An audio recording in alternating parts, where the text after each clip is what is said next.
Welcome back, friends. I hope you've had a nice lunch break. Oh yeah, we certainly had. We certainly did. Sun. Oh, a little bit of sun in Oslo. Although it did just have a thunderstorm rain a second ago. I'm not going to lie. I was worried that. So if you hear something, you know it's happening outside.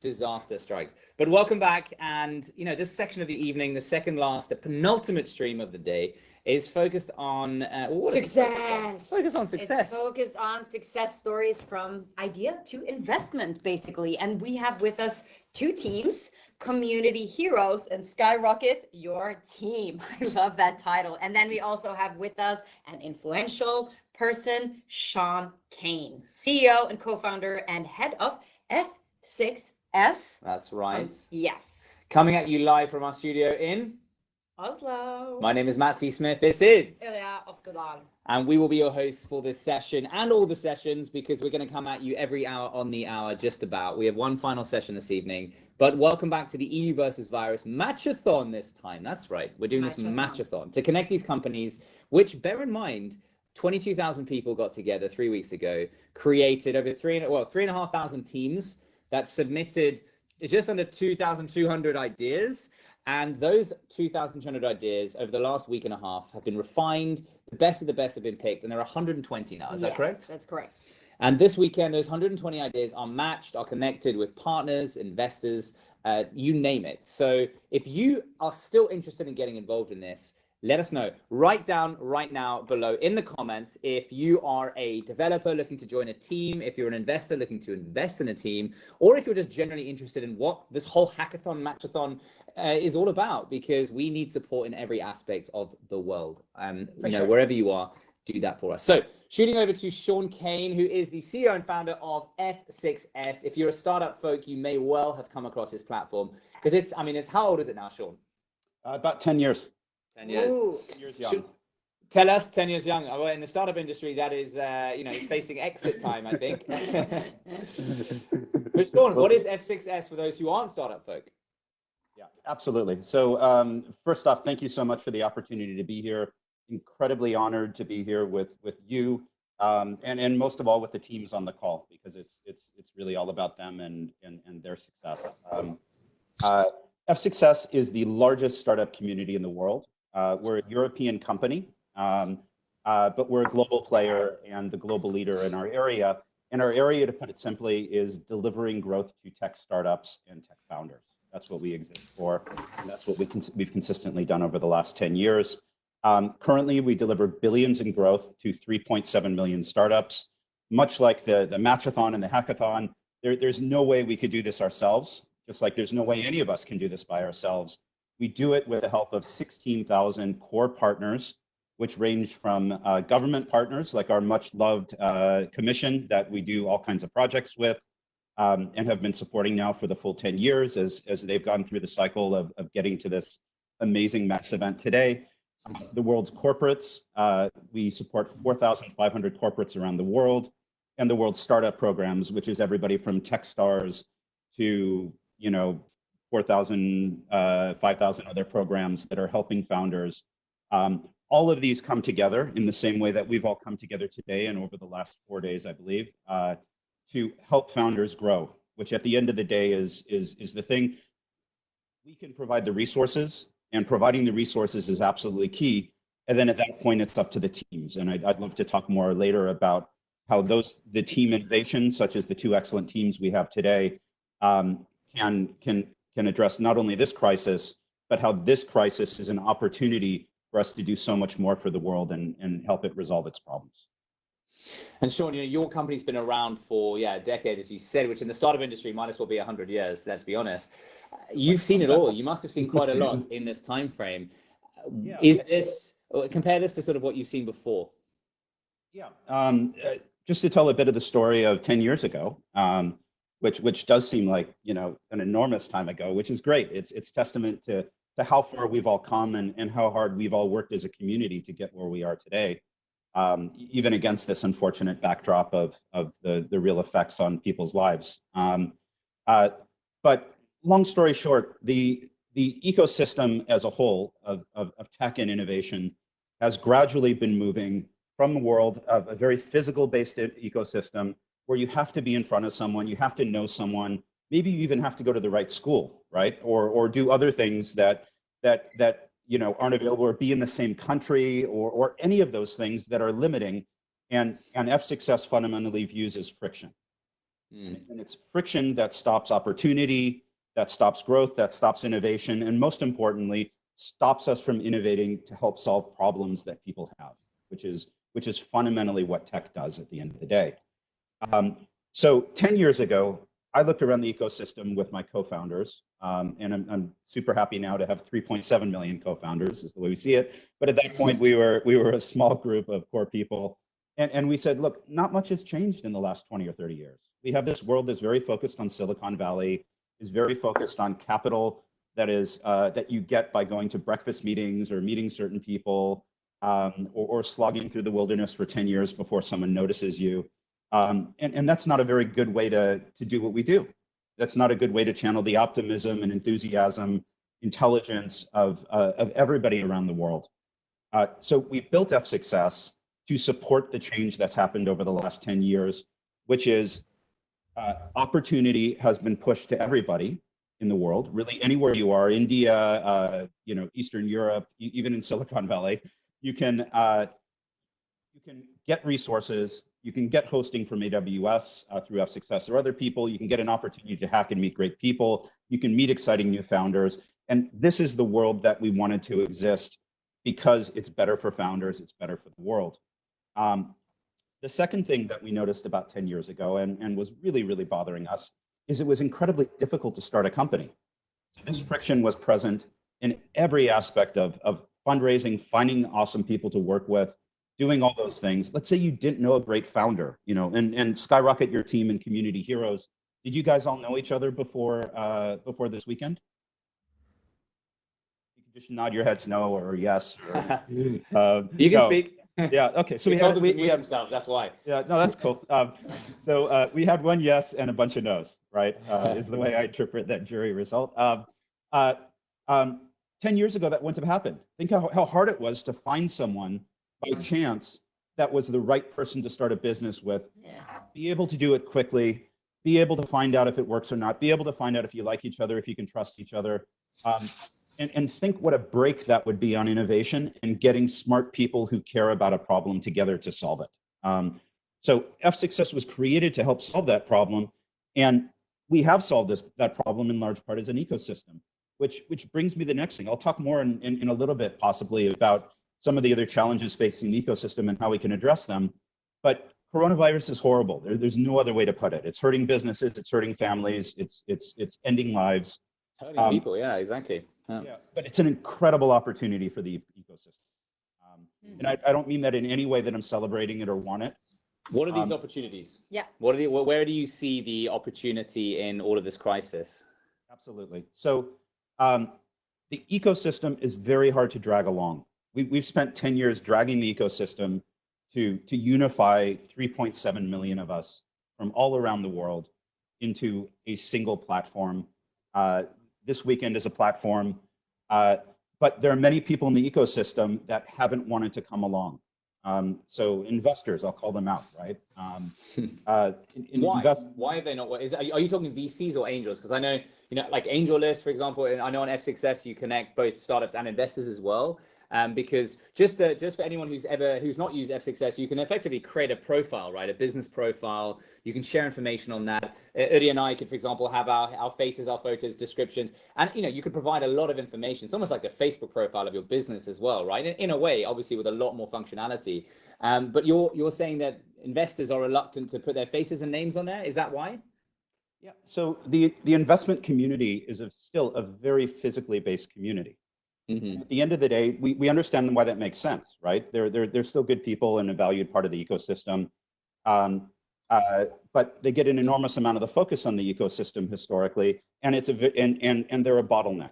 They're a bottleneck because investor communities, still to a large part, it's been changing, but not that much, are global. When they invest in other markets, often it's an arbitrage mechanism where they pull companies in. Again, that's changing. We have amazing startups like UiPath in Romania as an example that stayed in their market and leveraged investors from other markets.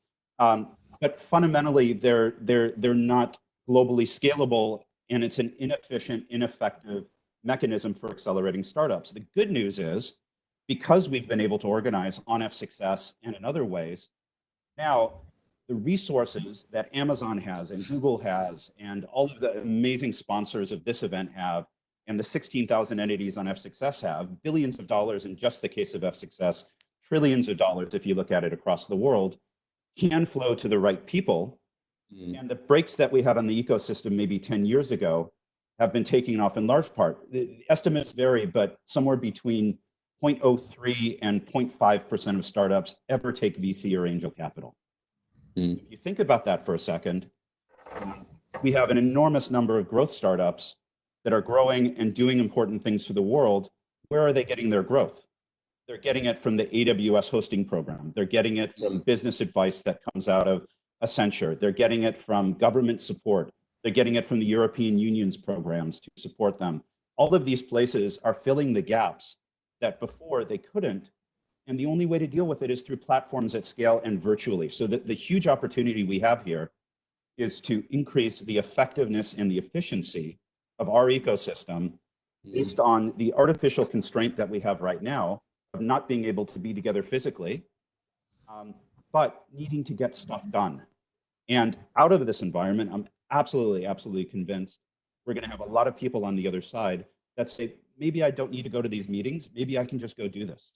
We've all heard the famous saying that, you know, that meeting could have been an email, right? And I think we're very much experiencing that right now, where people are allowing to do this. I mean, look at us right now. We are doing this production, this broadcast out of the studio without the large, big cameras we would use typically for television. And it's only you, me and Matt. Only the two of us managing everything right now, you know. And to further to your point about startups using your platform and things like that, Sean, you mentioned something to me, and I think you're kind of alluding to that now about friction, because you know, those 0.25% of startups that actually raise angel funding or whatever the statistic was, typically that's amongst your network, right? So that's a friction, because ultimately, if you're in the wrong part of the world, you don't have that network. You don't have access to that capital. But the second, and if you don't have any chance of bumping into that person in the offline context of the old world, let's call it, instead of the new norm, the old world and the now world or new world or whatever you want to call it, you can do that through platforms such as yourself, right? You can meet investors, you can put your product out there, and anyone can come across it.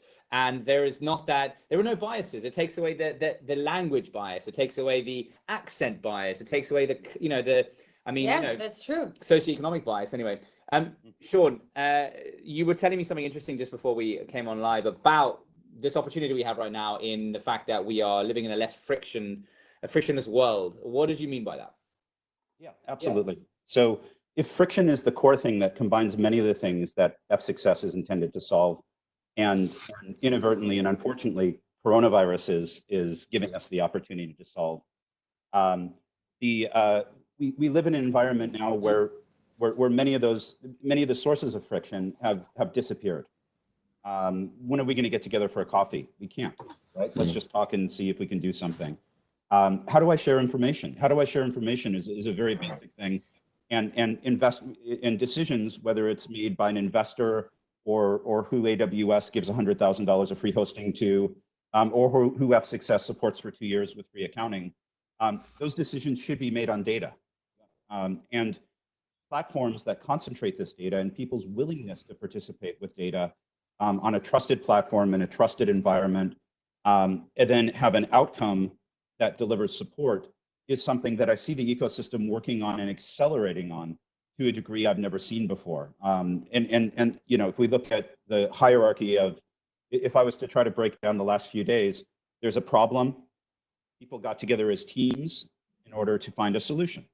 But that can't be the end of it, right? These solutions then need to be tested quantitatively. They need to be given resources. The results need to be transparent and visible and shared with all, because at the end of the day, it's not going to be a single investor or a group of 3 investors that make them successful.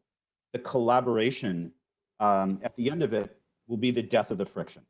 So collaboration, and we've seen governments and private companies and others coming forward to deliver resources here. We have a lot of work to do still on friction. It's just the battle has shifted from the first part, because we have these amazing founders on the call who've gotten together as just one example, who could not have gotten together 10 years ago. to how do we eliminate the friction on the other side, where we have people that want to solve these problems. Let's get them resources. Let's see how they do. Let's feed the ones that that really, really just destroy the problem more resources, more quickly, and in a way that causes less problems for them. Sean, thank you very much. We'll get back to you with a final question about your lessons, either business-wise or personal in the end. So stay put, everyone, because we're going to hear from all these great people at the end of this call about what the one thing that they have experienced and they'd like to share with you during this COVID-19. So, you know, that takeaway for them, the lesson they'd like to share, business and personal. So we have with us the team Community Heroes. And from that team, we have with us Maike. How are you, Maike? Fine, and you? Hi, so why don't you start with telling us about like Community Heroes and how and why you chose start that startup? Yes, of course. So Community Heroes is a platform that that focuses on the topic of service and skill exchange within communities. So we have been seeing with this crisis a lot of more risk for vulnerable community members. We have also been seeing a big rise of unemployment, for example, and at the same time we are seeing a lot of motivation for people to really help and support others during this crisis. So what we are building is a platform where we match those in need and those that can help, and we connect that with a sponsor system where organizations can basically reward and recognize these activities that are happening in communities. And so this is in a nutshell what we are building. And we started basically five weeks ago in the global hack. We took that to the EU versus virus hackathon, and now we're here in the matchathon. So that has been our journey so far. That's awesome. So how has it been building a team? How many are you now, and where about in the world are everyone? That's a good question, because it would take me some time to put out all the countries that we are based in. So our story is that we've been starting with a group of friends and people that already knew each other in the first instance. So we were 6 people at that time, and especially during EU versus virus, we had a lot more team members joining us. So we have now team members that are in France, Germany, Italy, even we have connections to Mexico, Morocco, the US. So we are actually we are a small team, but we have many nationalities. So we are now getting close to 12 people who are working with us and who are connected with us, and we really. Yeah, it was a really great experience to see so many people from so many countries come together and really refine the solution, put in their perspective. So I think that was one of the greatest things about this experience for us. So what are the next steps looking for you now, or how does that look? The next steps after the matchathon? So we are currently building our MVP of our solution, and we are mostly using the matchathon and our time other than that to find initial partners for a pilot. So we've been in the discussions with a couple of cities also already yesterday, and we're continuing those discussions. So our focus right now is mostly on pilot implementation, on finding partners that otherwise want to bring the solution to various locations with us, and also we're starting to look for investment. So these are our next steps. That's what I was looking for you to say, Maike, because that's what the session's a little bit about. So quick question to you though. I mean, we've spoken to Sean and he's mentioned how we live in a world that the friction's been taken away because the borders and the barriers are now imaginary, right? And they're probably not going to be crossed for a while because we're all staying at home in our own nations anyway. But, you know, there's accessibility. Now that you are on a platform such as F6S, through this matchathon, you are able to meet the partners that we've had on these calls already and the investors, for example.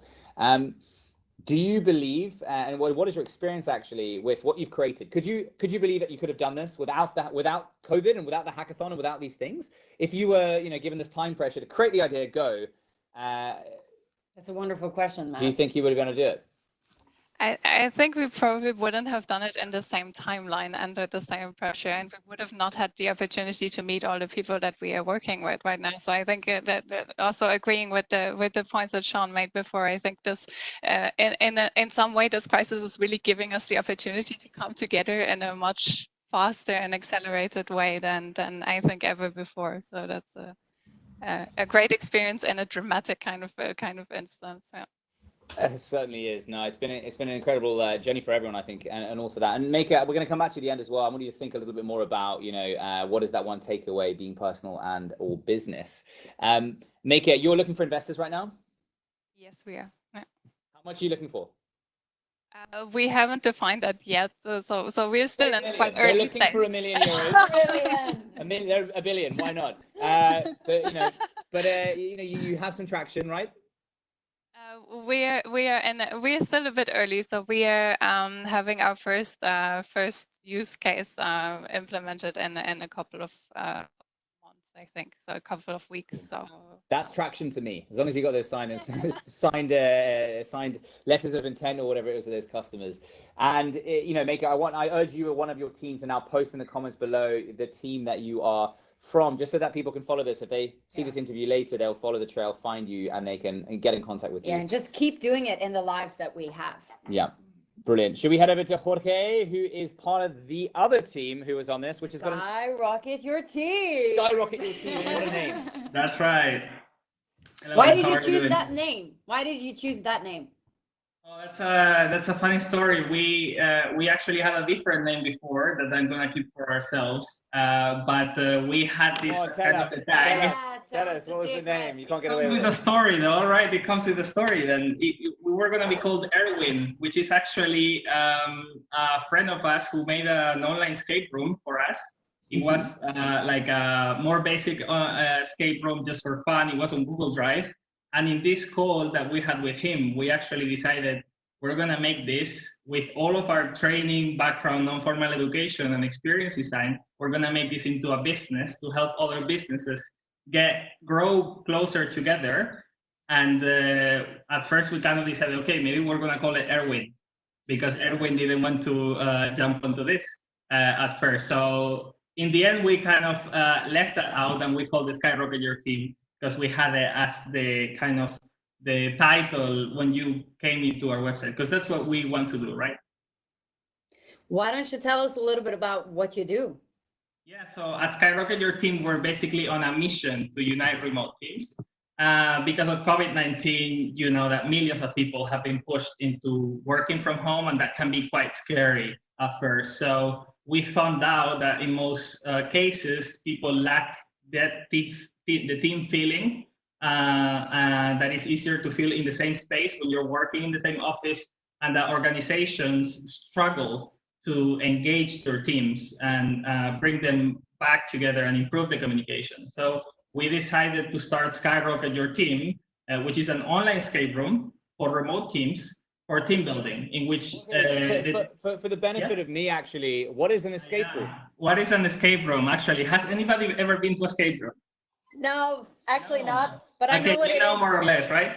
So in the physical space, this is a room in which you are locked in with a team, and you have like a limit of time to kind of get out. There are different clues that you have to solve as a team, and it brings you to a new clue and a new clue, and there's normally a team, and then you have to escape together, right? So it's like a very good team building activity, because you are under pressure together and you come through by solving these challenges.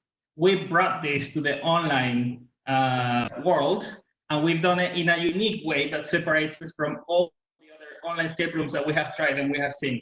Why? It's because our escape rooms have something very special, and it's that normally in escape room you all have the same information, you share it, but in our escape room, everybody has different information, and it might be that it's not so relevant to you, so you actually have to communicate in order to solve it. I don't know if, like the ones that have been, you might have seen that there is always one person that's kind of quicker or louder, and that provokes that there's someone that's more shy, that it's kind of like just watching in the corner or not so engaged. But with Skyrocket Your Team, that's not possible, because everybody has a piece of information that someone else needs. Yeah, that's great. If anyone's confused still, have you seen the movie Jigsaw? You want to play a little game? That's basically what an escape room is, without all the nasty stuff, basically. But have any buddy start using it already, or? Yes. So actually, we have around 20 companies that have already contacted us. And we are getting in touch with them because we had a beta. We developed the beta during the hackathon, and now we developed the prototype. Sorry, and now we're on beta testing. So we are testing with real enterprises from our networks, and they are coming, and we're testing now, and we want to be finished in the next weeks so that we are ready to start selling it to these companies that are reaching out to us, which is quite some big companies, I must say, some of them. So your product's gone from idea to MVP, minimum viable product, which is the basic version of a product, in literally a space of a week, right? Yeah. So actually, that was 2 weeks ago, and now it's going to the next phase, which is testing, validation with customers. And now you mentioned you already have customers. Can you tell us who they are? I cannot tell it. That's actually GDPR, because it's not closed. But actually, that's something that we want to work as well with GDPR, because right now you see that we are only working on this communication part and online team building, but we want to kind of scale it in the future to not only remote teams, but also teams that have to do like these onboarding processes or GDPR or security training was mega boring. Have you had this at your company sometime? Yes. So imagine that instead of that boring training, it would be in a gamified or in an escape room, and you have to solve challenges with your teammates to get your company into GDPR. Okay, question around, again, following up from Sean's conversation about reducing the friction to allow us to innovate, allowing us to communicate, you name it, right? Share information, etc. And I asked that question now just a second ago to Maycare about, the opportunity that this hackathon and obviously the scenario we're in right now has presented her. What about this hackathon has reduced the friction for you? What has made all of this possible? Could you come again? I didn't hear you well. So what about this hackathon? I mean, it has made what you've done achievable in the time frame you've done it. Has it been the fact that you've had a deadline? Has it been the fact that it's been all online? What has stood out to you as really made things frictionless? Yeah. So, well, definitely the hackathon helped us go from idea to having something that we could sell in less than 3 days. So that was really incredible. It was the most profitable weekend of our lives, probably, because after we won the efficient teamwork challenge, and that helped us with some cash as well from the Vodafone Stiftung. Now I think that it's also like the amazing mentors that we've had since the beginning that have been able to help us, and all the support that there is on Converb and through the Slack. It's incredible the amount of people that want to come and help. I think that has really helped us and pushed us to give that 110%. So final question, Jorge. No, Jorge. Yeah. Yeah, correct. Yeah. Great. How can we help you? Help us. Well, actually, I'm really glad that we're in this call with these teams and with you and with Sean, actually, because we are looking for acceleration services for help to accelerate. You said before at the beginning of the call, oh, if you're a developer and you're looking for a team, well, it seems that we're also looking potentially to bring a developer on board. So those are the 2 main things that we're looking for. Cool. So if that's you, drop a comment below. All right, back to Sean, I think. Have you been thinking, Sean, about the question? Yeah, absolutely. Well, first off, Jorge, F-Success is happy to be a beta user that you can name. So no GDPR concerns here. I give you permission. And let's have a chat afterwards, because this sounds great. We've been working hard for fun activities, just like every other company in the world has. And I think there's something very exciting there. So congratulations. What direction would be interesting to take it in now? Well, so I mean, I want to hear from you about, again, actually pulling from your experience, what are you bullish and what are you bearish about right now in our startup little bubble? Yeah. So there clearly activities. Let's start on the negative side just really quickly, because Get it out of the way. Just get it out of the way. Get it out of the way. And honestly, there's aside from all the concerns we all have that we're going to have to deal with, there's not a lot to be bearish on, in my opinion, if you're an innovative entrepreneur founder. But basically, if you have a business based on anything physical, and let's layer that word friction over physical for now, right? It'll change in the future. You shouldn't be doing it. It's really simple. There are physical businesses that make sense in healthcare and other areas. Obviously, they're an exception. But if you're in the business of providing services to cafes or other businesses that are non-essential, then you need to think twice and think about what you should be doing instead. It's unfortunate but true. On the opportunity side, I see a world of opportunities. If you look at just my personal experience, for better or worse, being 50 now, I've been through 3 crises, and I've been incredibly fortunate to work with amazing teams. And every company that I am personally super proud of was started in a period of economic problems, negativism, lack of resources, powered through it, and then came out the other side with very little competition and in a world of opportunity as the world woke up. And the world will come back to health and economic health and physical health sometime in the future. There's a lot of people working on it. So more specifically, number one, this is a great time to take your unique resources and efforts as an innovative entrepreneur, get together with other people. If we're talking about the beginning of this trajectory, when you have a small team, and go do things. There are people available. It was very hard to start an early stage startup, say last year, because labor markets had been up quite a bit. Technical resources. I was helping at least 100 founders personally, which isn't something I do a whole lot on a daily basis, because they couldn't find anybody technical to work for them and they didn't have a friend. There are a lot of people right now that are available and interested in working in problems. That's an advantage. Number two, there are a lot of people that want to help you. And again, funding is an important part of the story. Funding from an investor or a VC or an angel is an important part of the story, but it's not the story. And corporates and governments and startup programs have been on this long boot camp over the last 10 years, trying to figure out how to help you founders. They've made mistakes, they've learned things, and they're out there, and it's not much resource for them. It's a huge help for you. So find sources of help that are out there. They're not being cut. I don't see any of the corporates that we work with that deliver those billions of dollars to startups and founders through Up Success cutting their programs back, because at the end of the day, they believe in it on a values basis and it's a good investment for them. Use that. And then the third thing is, at the end of the day, innovation does best when the world changes. The world is changing very quickly right now, and many of these changes will be permanent. The nature of work, right, which we have one of the startups here that's doing something really cool on that my team of almost 100 people is going to experience soon, I hope.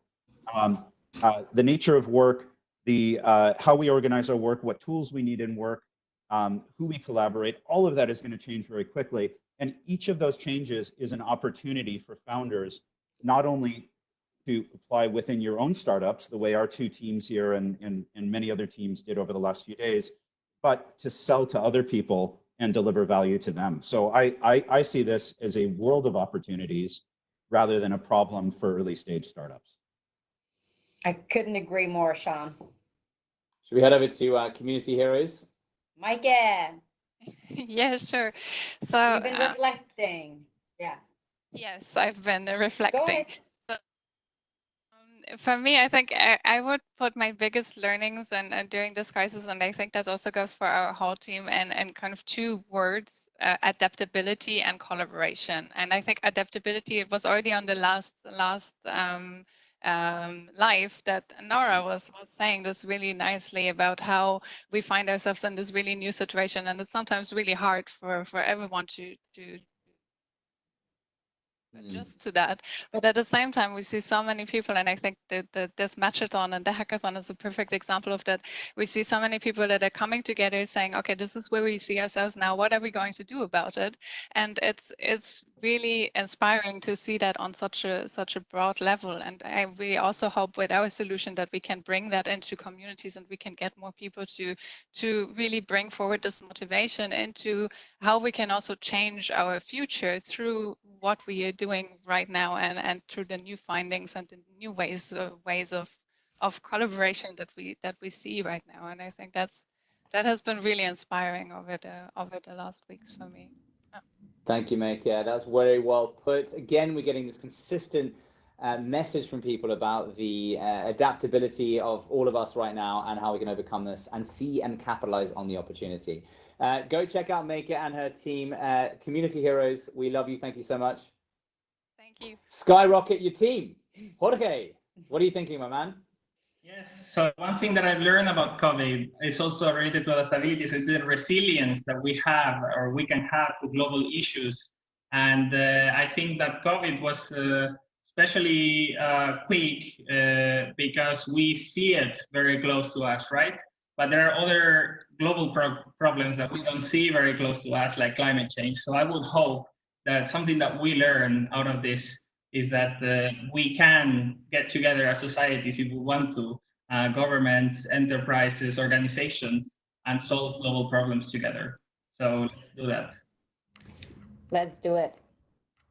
All right, Matt, over to you. I know you're summing things up I as always always. want to sum things up. Yeah, it's great. So once again, Great. thank you, Sean Maker and Jorge, for joining us. Best of luck to you teams. And hey, Sean is the man to talk to. It seems like he's got the network and he's got the contacts. And availability, apparently. And availability as well. So just to sum things up, and I just wanted to come back to a point of why we're doing these streams as well, is to support the teams. So we want to bring you some ideas and, you know, might be some inspiration, some information in there for you. But ultimately, we want to support this matchathon. That is happening as we speak. We're almost at the end of the first day of this matchathon. And one of those teams is Skyrocket Your Team. Well, you just heard from Jorge now. They're looking for a developer. So if you are, Jorge, front end, back end, any specifics?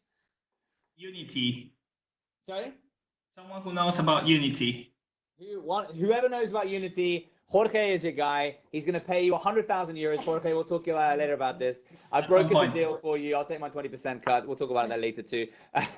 Now, in all seriousness, Jorge is your man, and you know, use F6S as well. Look at their profile on DevPost too, and you may well find an interesting role for you there. Community Heroes also might be looking for some funding soon. Sounds like they have some exciting traction that they've gained to date. So if you're an angel investor, if you are an early stage fund, check them out. They're doing some exciting things as well. And finally, in your words, Sean, it's a good time to create. People are available and accessible, something that Uri and I have seen this is our fourth large international event we've done online and virtually only in 7 weeks. And the one thing that stood out to us is people's availability, because people are online, people are home. There's no excuse like, oh, sorry, I was traveling, I was in transit, or that. People are available, and also there's no commute. You know, even commuting is a hassle to many people. Yeah, which cuts that off. So now they're available. Yeah. They're online and they're accessible. So take advantage of that. Use platforms like F6S. Use platforms like, you know, your local something as simple as LinkedIn. Reach out to people. She's a big LinkedIn. You can fan. reach out to me. So that's it from our session today on these great teams. Stay tuned because we'll be back when? In a little more than an hour, 6 p.m. What will we be talking about? What will we be talking about? We will be talking about digitalization, or how to bring your, digitalize your startup, I guess. So, thank you so much, everyone, for watching. We'll be back in just under an hour and a half. Big thank you from us coming in our live studio in Oslo, Norway. Once again, my name is Matt C. Smith, and this is on LinkedIn. On LinkedIn as well, if you'd like. F6S, check it out.